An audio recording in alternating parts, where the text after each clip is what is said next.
Alamin. Quand et comment accomplir les grandes ablutions? Il n'est pas question bien sûr de traiter le sujet dans les détails, cela se fait dans des cours de jurisprudence et je le fais déjà, et ces cours seront disponibles prochainement dans mon nouvel institut en ligne, Inch'Allah ta'ala, billahi tawfiq. De façon brève et résumée.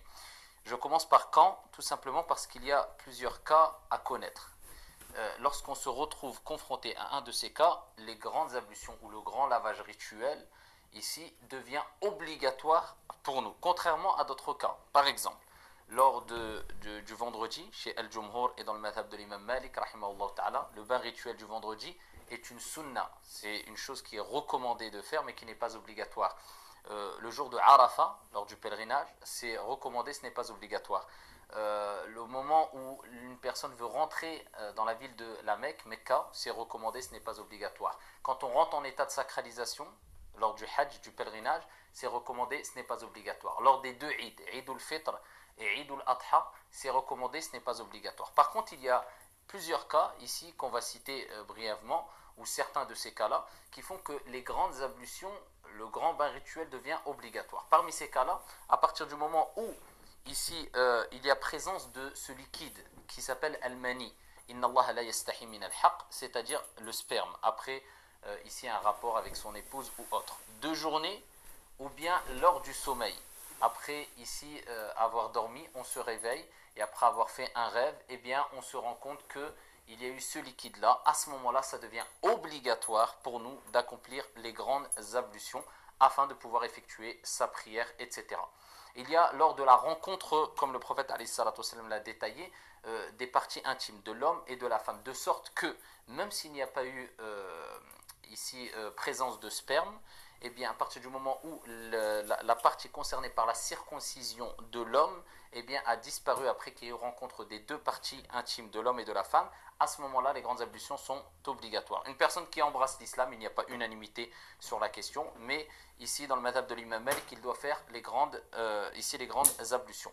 Un mort, quand on lave un mort, sauf exception, on lui fait ici les grandes ablutions. Donc ça, c'est les cas qui reviennent le plus souvent et qui nous rappellent qu'on doit faire obligatoirement les grandes ablutions. Spécificité pour les femmes, lorsqu'ils sortent de leur état de menstru. Donc quand ils sortent de leur état de menstru, avant d'accomplir la prière, ils doivent faire obligatoirement les grandes ablutions. Lorsqu'ils sortent de la période aussi de an-nifas, c'est-à-dire le sang des louchis, et à unanimité des savants, ici les savants ont considéré le sang des louchis comme le sang des menstrues. Donc elle n'a pas le droit de faire la prière, etc. Tant qu'elle a ce sang-là, elle doit attendre ici qu'elle sorte de cet état, de cette période-là, du sang des louchis, c'est-à-dire le sang qui vient et qui intervient après un accouchement. Ensuite, elle peut faire sa prière. Avant de faire sa prière, elle doit obligatoirement aussi faire ici les grandes ablutions. Contrairement à Damul Istihada. Damul Istihada, c'est le sang de la métrorragie chez les femmes qui connaissent ce type de sang-là. Eh bien pour elle, il est recommandé ici de faire les ablutions ou il est recommandé de faire les grandes ablutions, mais il n'est pas obligatoire pour elle de faire les grandes ablutions. Donc comment faire les grandes ablutions? Il y a une façon de les faire qui est suffisante, c'est-à-dire un strict minimum à respecter pour qu'il soit valide.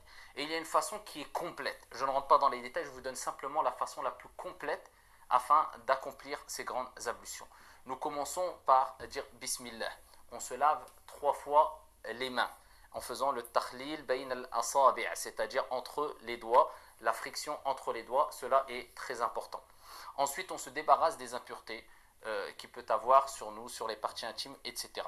Ensuite, on procède de la même manière qu'on procède quand on fait les petites ablutions, c'est-à-dire on lave ici sa bouche à 3 fois en faisant ce qu'on appelle al-madmada, al-istinshaq, al-istinthar, etc. Ici, du début jusqu'à la fin des petites ablutions. Quand on a terminé les petites ablutions, et bien sûr, il est important d'abord de souligner qu'il faut avoir l'intention de sortir de l'état de souillure et d'adorer notre Seigneur Tabaraka wa Ta'ala, ou d'adorer notre Seigneur Tabaraka wa Ta'ala à travers la prière du vendredi ou autre. Donc il faut avoir cette intention de faire les grandes ablutions, le grand bain rituel. Donc on termine les petites ablutions. Quand les petites ablutions sont terminées, eh bien ici on doit verser à 3 reprises de l'eau sur la tête. Si aujourd'hui on a des jets d'eau, cela suffit. On prend le jet d'eau et on le met au-dessus de la tête et on doit obligatoirement frictionner les cheveux afin que l'eau pénètre jusqu'à l'épiderme, la peau. Et ça, c'est une condition impérative. Quand on l'a fait à trois reprises, à ce moment-là, on laisse couler l'eau sur tout le corps et il est recommandé de commencer par la partie droite du corps, ensuite la partie gauche, en faisant ce qu'on appelle la delk. La delk, c'est la friction et cela est obligatoire dans l'école de l'imam Malik, rahimahullah ta'ala, c'est-à-dire qu'on doit accompagner le lavage, c'est-à-dire le fait que l'eau, ou plutôt le fait que l'eau se verse sur le corps d'une friction. Et c'est ce qu'on appelle le lavage.